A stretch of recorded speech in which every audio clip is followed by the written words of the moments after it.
Oke. Kalau enggak ada, saya minta tolong ketua kelasnya untuk hari ini diabsen 2 kali ya. Nanti dikirim ke saya. Siapa yang masuk? Saya masuk pada materi selanjutnya. Nanti filenya ini akan saya kirim ya. PowerPoint-nya akan saya kirim. Baik, Pak.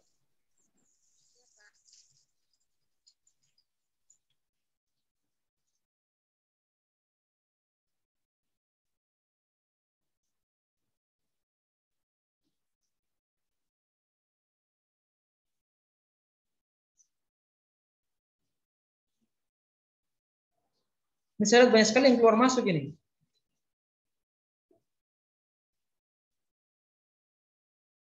Jaringan Pak keluar masuk. Ya, makanya pekan depan kalau ujian di jam yang sama nanti kita pakai WA saja. Jadi semua standby dengan WA-nya.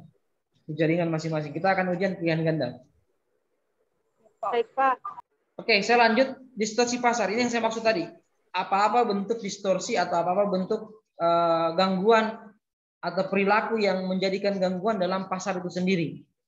Ya, yang pertama, rekayasa permintaan, bayi najasi dalam istilah Islam, dan rekayasa penawaran. Ini ada 2, iktikar dan talaki rukban. Sebentar kita jelaskan. Kemudian rekayasa yang lain atau distorsi pasar yang lain adalah tadlis, penipuan. Ya, jumlah mutu barang dan harga serta waktu penyerahan. Kemudian yang ketiga adalah tagrir atau ketidakjelasan. Beda penipuan tadlis tadi dengan ketidakjelasan. Tagrir yaitu jumlah, mutu, harga, waktu dan penyerahan. Ini adalah 3 bentuk distorsi pasar. Ya. Ada lagi yang lain, tapi dia sebenarnya di materi tentang transaksi yang diharamkan, yang biasa kita sebut dengan maghrib, maisir, goror, dan riba. Ya, tapi untuk pelajaran kali ini karena kita membahas tentang pasar adalah distorsi dalam pasar. Saya ulangi ada 3. Yang pertama rekayasa permintaan, yang kedua tadlis atau penipuan, yang ketiga tagrir atau ketidakjelasan. Rekayasa permintaan, ya atau disebut dengan bayi najasi. Si penjual menyuruh orang lain memuji barangnya atau menawar dengan harga tinggi agar orang lain tertarik untuk membelinya. Atau yang kita sebut dengan false demand, permintaan palsu. Ya, contohnya begini, di pasar, kalau ini offline-nya dulu ya, offline-nya, biasanya ada pembeli yang kemudian sudah merekayasa, ya namanya rekayasa ya, rekayasa permintaan.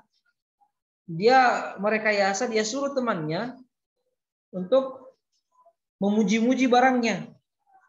Datang, dia beli barangnya, berapa harganya ini mas? Ya 100.000 misalnya. Ya sudah ini barang bagus, katanya saya beli 100.000. Padahal sebenarnya harga itu barang bukan 100.000, hanya 30.000 misalnya.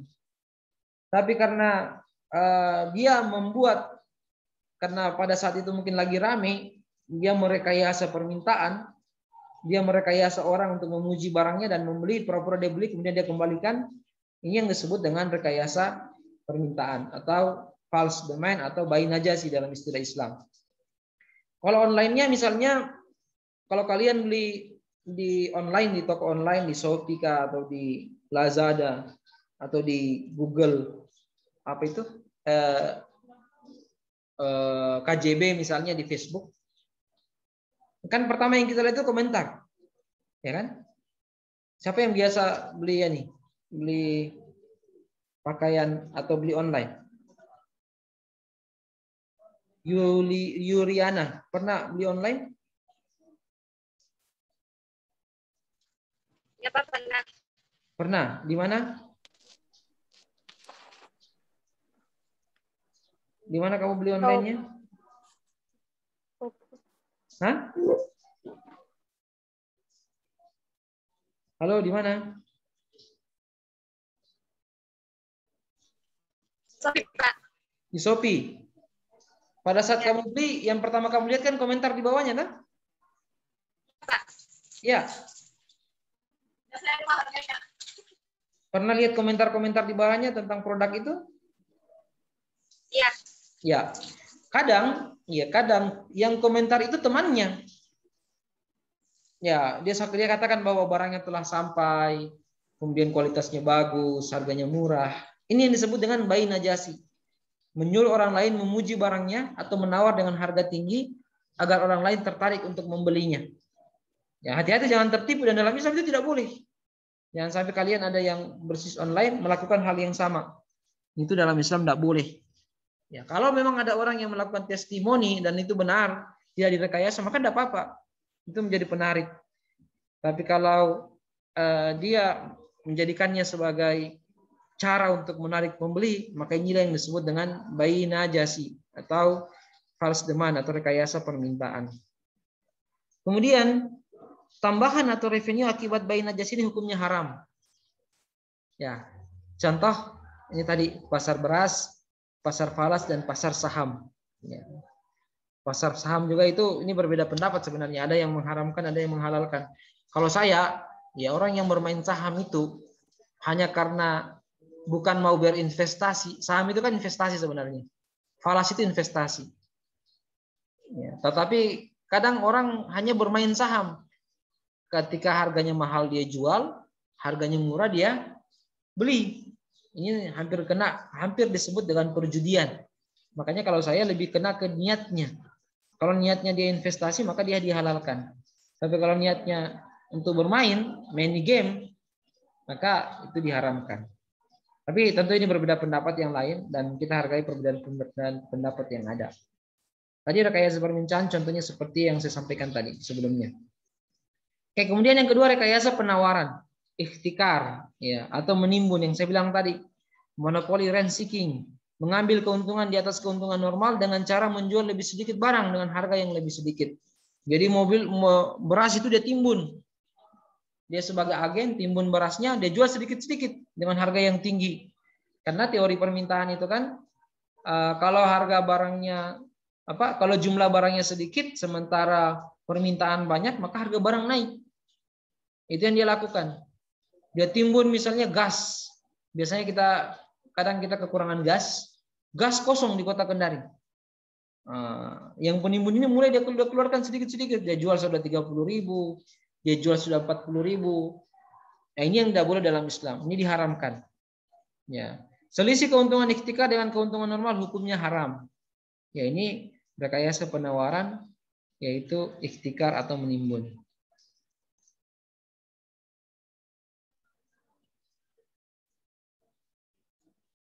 Kemudian rekayasa penawaran yang lain adalah talaki rukban, yaitu tindakan yang dilakukan oleh pedagang kota membeli barang petani yang masih berada di luar kota untuk mendapatkan harga yang lebih murah dari harga pasar sebenarnya. Jadi misalnya talaki rukban ini misalnya kalau ada yang di sini yang orang tengah nelayan, ini tahu ini. Nelayan itu kan dia melaut, kemudian dia bawa jualannya ke pantai, ikannya ke pantai. Nah, kemudian dicegat. Biasanya itu ada yang cegat, pedagang-pedagang yang bukan nelayan dengan perahu sebelum masuk ke pelabuhan atau sebelum masuk ke pelelangan, dia cegat di pinggir laut. Di tengah laut dia katakan bahwa harga ikan di kota itu mahal atau harga ikan di kota itu murah. Ya, harga ikan di sana murah karena banyak yang masuk dari tempat lain, sehingga nelayan ini dia jual dengan harga yang murah.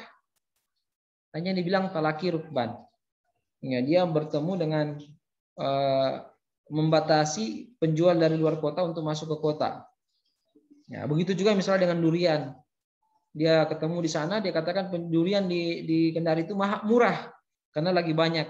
Padahal harga di Kendari itu mahal. Ya, sehingga penjual seperti ini dia membeli dengan harga yang murah. Ini yang disebut dengan talaki rukban. Dan dia di dalam Islam diharamkan. Selanjutnya tadlis atau penipuan. Dalam surat Al-An'am ayat 152 dikatakan sempurnakanlah takaran dan timbangan dengan adil. Ya. Tadlis ini contohnya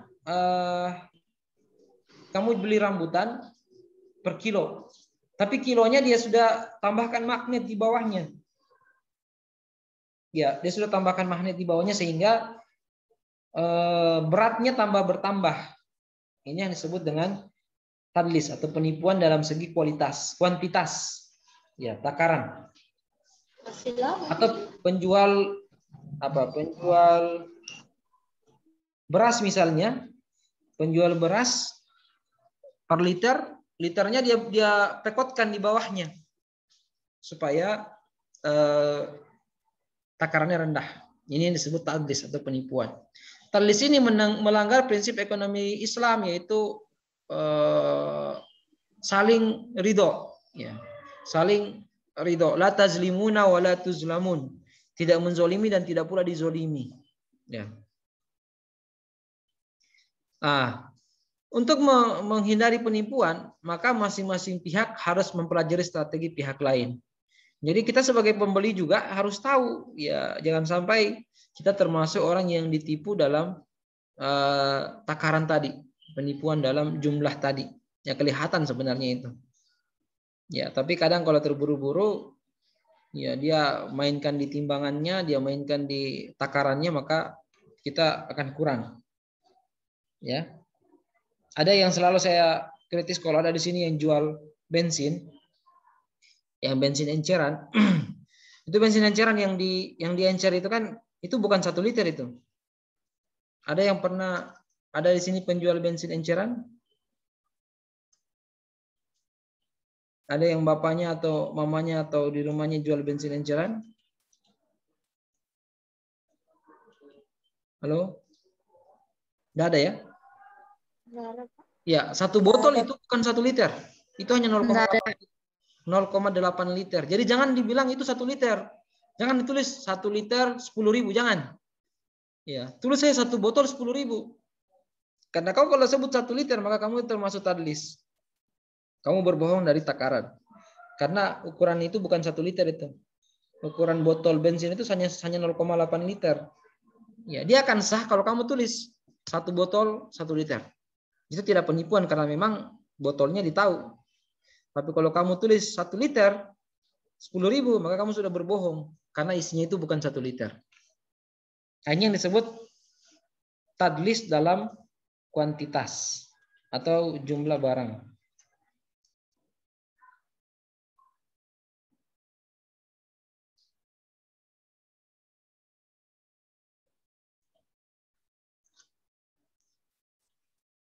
Tadlis ada 3. Ya, ini saya sebutkan tadi. Ada tadlis dalam kualitas.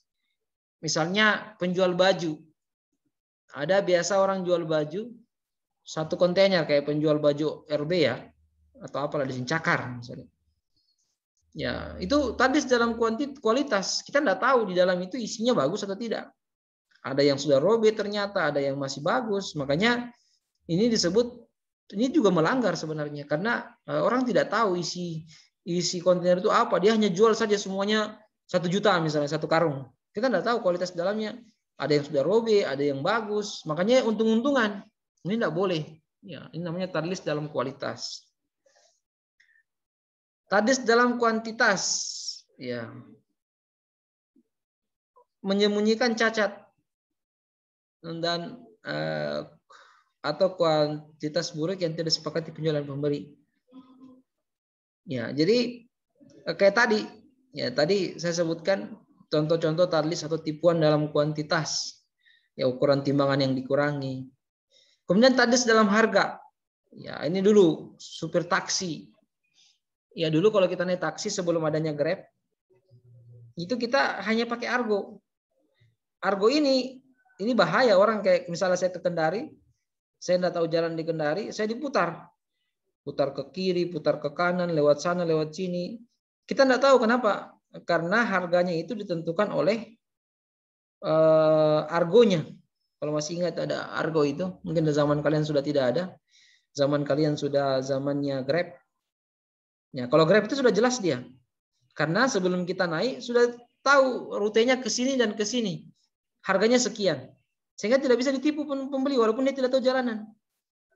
Ya, kita pesan Grab sudah ada petanya.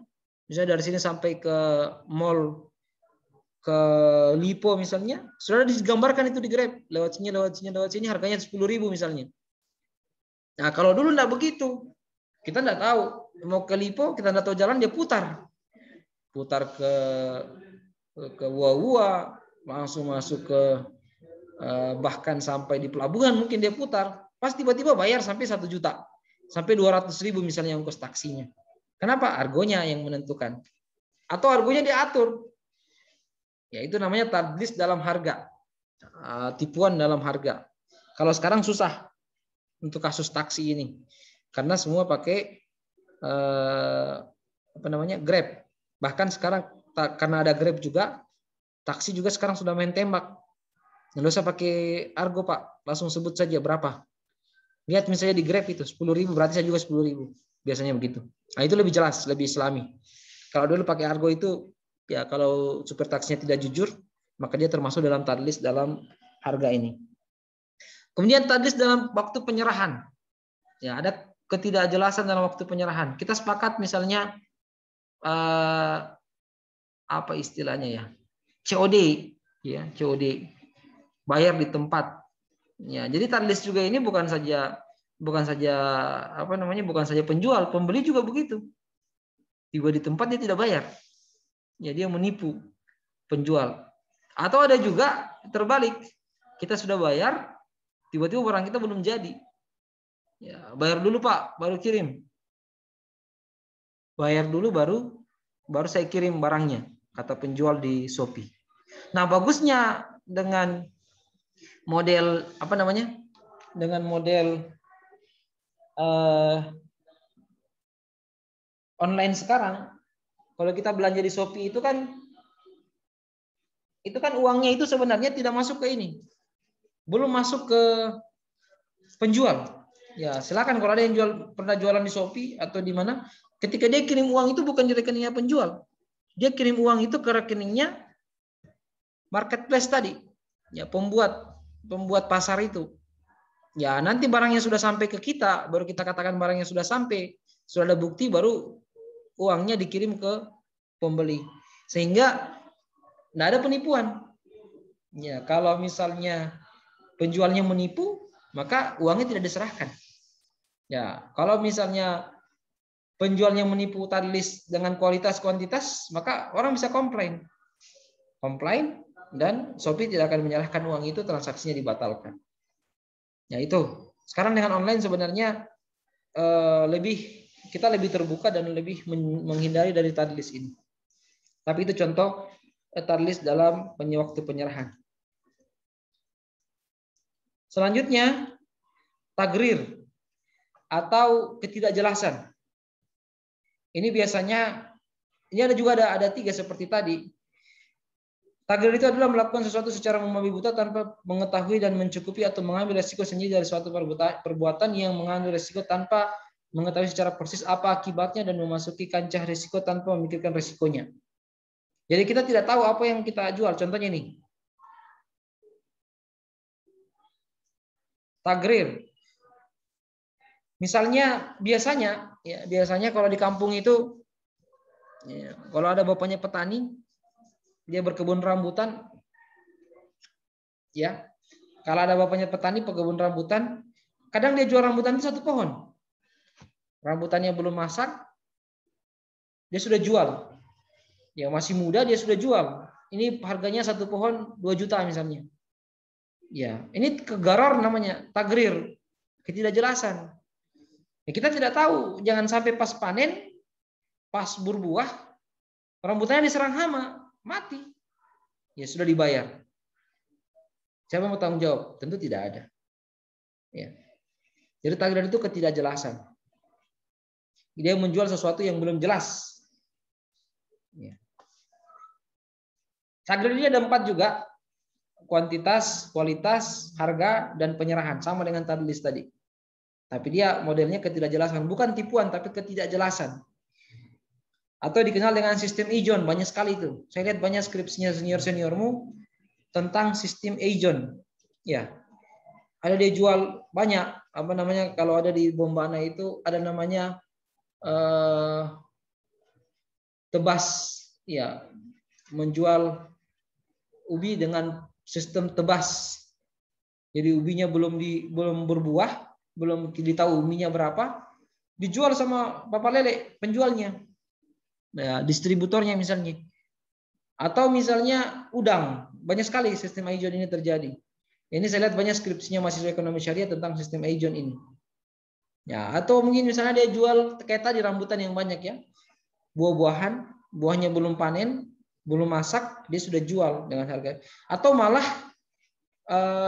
yang lebih parah juga fatal itu dia pinjamkan uang ke orang tadi yang kemudian uang itu menjadi syarat bagi dia untuk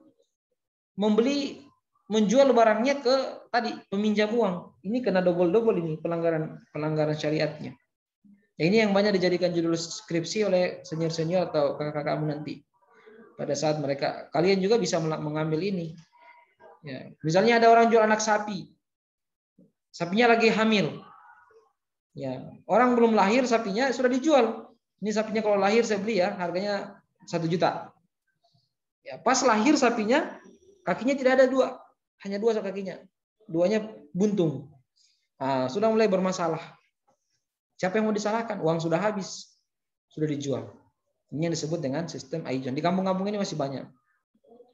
Ada target dalam kualitas, ada target dalam kualitas, kuantitas, ada target dalam harga. Dalam harga ini contohnya kita beli barang ini seperti riba aja sebenarnya. Kita beli misalnya mobil. Mobil itu ada 2, ada yang di cash, ada yang dicicil. Kalau dari awal kita sudah tentukan di cash misalnya harganya 3 juta, dicicil motor ya, dicicil harganya misalnya 6 juta, itu boleh. Karena dari awal sudah jelas akadnya. Yang tidak boleh atau yang dimaksud di sini adalah target dalam harga ini adalah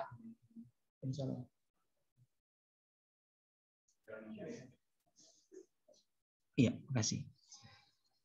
2 ruangan. Jadi yang jadi masalah kalau dia cicil tiba-tiba dia mau cash. Cicilnya harganya 6 juta, tiba-tiba dia hubungi penjualnya saya mau cash. Itu yang tidak boleh. Itu namanya tagrir, tidak jelas. Atau mungkin bisa juga dikaitkan dengan riba. Kemudian yang terakhir, tagrir dalam penyerahan waktu, ketidakjelasan dalam waktu penyerahan. Ya, dia katakan nanti 10 bulan ke depan baru barangnya saya kasih. Tapi kemudian pas itu tadi ternyata 10 bulan belum masak mangganya atau belum masak atau ubinya kena banjir. Ya, maka rusak semua, gagal panen. Itu disebut garir dalam waktu penyerahan. Garar dalam waktu penyerahan. Saya kira ini macam-macam distorsi pasar ada 3 tadi. Yang pertama rekayasa permintaan, bayi najasi. Yang kedua tadlis, penipuan. Yang ketiga tagrir. Ini banyak sekali terjadi dalam masyarakat kita dan ini banyak yang diangkat oleh teman-temanmu atau mungkin kalian nanti dalam skripsi kualitatifnya. Ya. Saya kira seperti itu. Kalau ada lagi yang mau ditanyakan silahkan. Ini materi saya cukupkan sampai di sini. Nanti ada beberapa video yang akan saya kirim termasuk dengan PowerPoint-nya paling lambat hari Sabtu. Pekan ini semuanya termasuk beberapa kelas. Pekan depan kita ujian di jam yang sama. Hari apa ini hari? Hari Selasa, Pak. Hari Selasa, Pak. Pekan depan kita ujian hari Selasa jam 1. Siapkan cari sinyal yang bagus. Karena kita akan pakai WA pilihan ganda. Nanti saya akan kirim soalnya, kemudian kalian jawab siap. saja supaya jaringan tidak terlalu berpengaruh yang tidak bagus dari ini. Oke, ingat ya untuk kelasnya.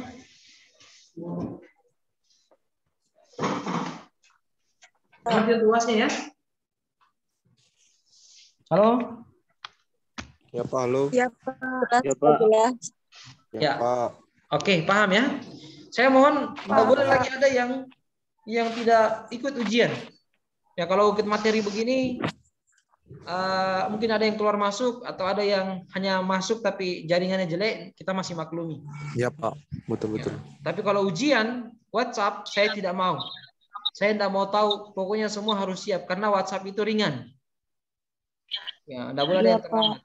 Cari Ya Pak, ya. kalau dia ada di kampungnya, cari di atas pohon atau di atas gunung, terserah. Bagaimana caranya kau dapat jaringan? Ya kita bisa ujian. Termasuk ya video-video yang saya kirim itu absennya harus jelas itu ya. Tidak boleh ada yang misalnya tidak ada jaringan, tidak boleh itu. karena video kamu bisa nonton kapan saja. Ya, jam-jam sekarang ini jam-jam sibuk ini, saya paham ini.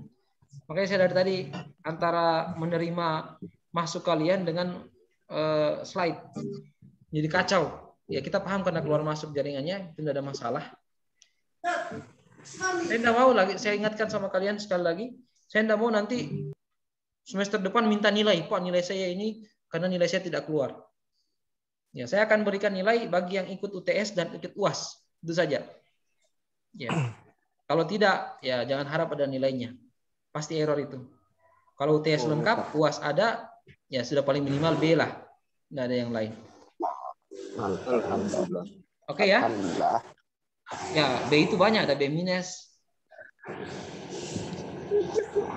Oke. Yang jelas, UTS, UAS-nya lengkap. Kalau ada yang belum kirim UTS-nya, yang hafalan, segera dikirim. Ya. Pak, biar satu ayat, biar setengah ayat lagi apa yang kau hafal, kirim saja. Yang penting ada nilainya. Oke? Pak, saya tidak bisa menghafal. Masanya setengah ayat kau tidak bisa hafal, satu ayat kau tidak bisa hafal, tidak mungkin itu. Yang penting ada nilainya. Oke ya? Saya ingatkan sama kalian, online ini kesempatan kalian mengambil IPK yang tinggi. Ya, walaupun mungkin saya sadar, ya tentu kita semua paham, ilmu yang didapatkan akan berbeda dengan offline. Saya dari tadi kayak bicara sendiri. Kalian juga diam-diam. Ada juga yang videonya tidak aktif. Ada yang dia cerita sama mamanya di samping. Ya. Videonya kelihatan. Ada yang dia lupa kasih matikan speakernya, pembicaranya kedengaran. Ya, banyak sekali tuh. Zoom begini banyak sekali. Oke, saya kira cukup. Ya, terima kasih atas ini. Mohon maaf atas materi kami yang selama ini yang saya tidak tega sebenarnya mau kasih Zoom begini terus. Makanya ada video-video yang saya kirim. Nanti pekan depan kita ujian. Insya Allah nilainya 1 pekan sudah bisa keluar semua. Oke, demikian. Assalamualaikum warahmatullahi wabarakatuh. Waalaikumsalam Waalaikumsalam warahmatullahi wabarakatuh.